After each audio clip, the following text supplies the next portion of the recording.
Hello, I'm Jennifer Keller, the Programming Coordinator at the Westport Library. And today I'm with Miss Lynne, one of our children's librarians, to share a story about learning to live more sustainably and waste less.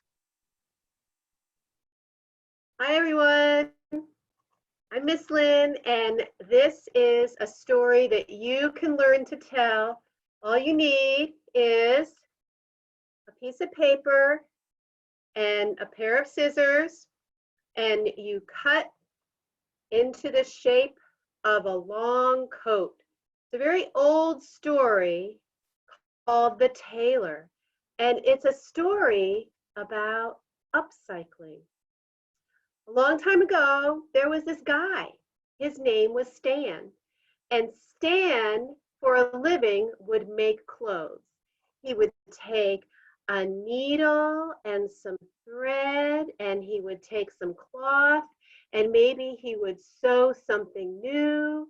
Maybe he would fix something that had a hole in it or was raggedy. But all along, he wanted so much to be able to make himself a beautiful, beautiful winter coat, one that reached all the way down to the ground. So he scrimped and he saved, and finally he had enough money to buy some gorgeous blue fabric, and he made a majestic long winter coat. The bottom of it would trail the ground. It was like the coat of a king. And Stan loved that coat. He wore it every single day. It was so warm and toasty in the winter.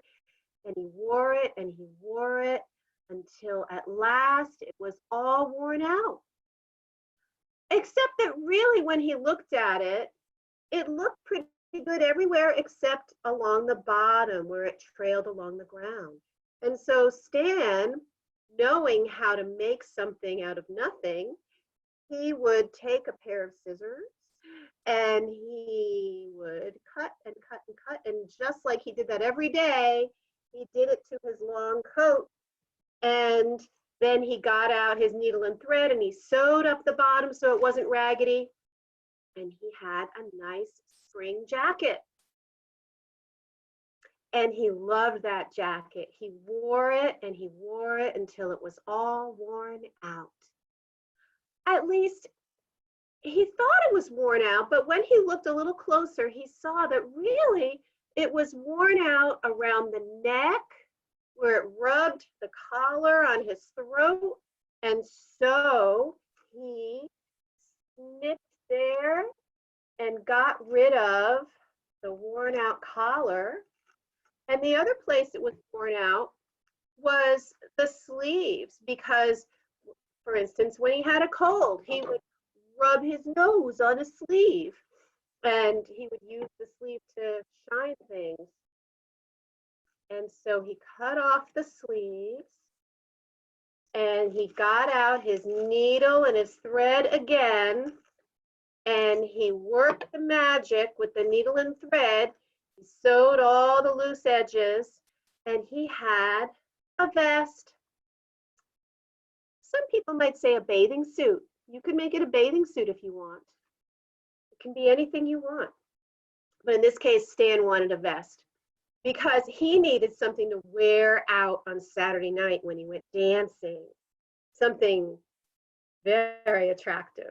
And he loved that vest. He wore it every Saturday night and sometimes on Sunday too. He wore it and he wore it until at last it was all worn out. At least he thought it was worn out, but when he looked a little closer, he saw that there was enough beautiful fabric there to make, I don't know, maybe a very long and fancy scarf.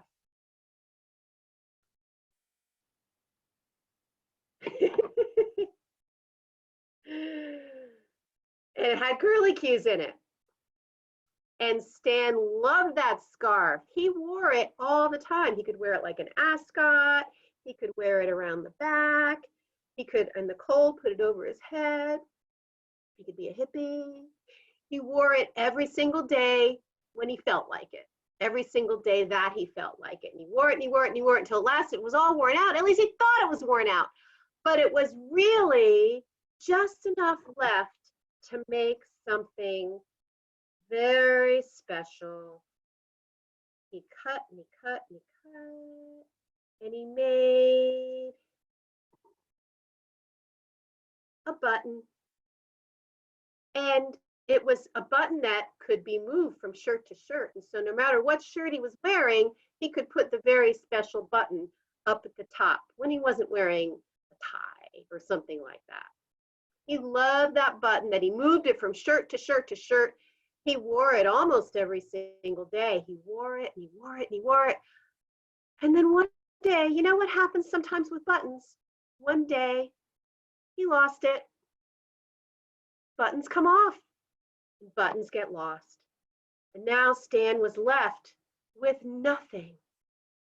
Except that when he really thought about it, he realized that what he had was a story about upcycling. Because when you take something old and you make it new again, you, my friend, have upcycled. So since this is a very old story that I made new again, I just upcycled a story about upcycling. The end. Thank you so much, Miss Lynne, for sharing with the Westport Library. You can visit westportlibrary.org for more easy lifestyle changes you can make while being stuck at home. And then you can hopefully join us in August for our Rethink Things Day. Thank you so much.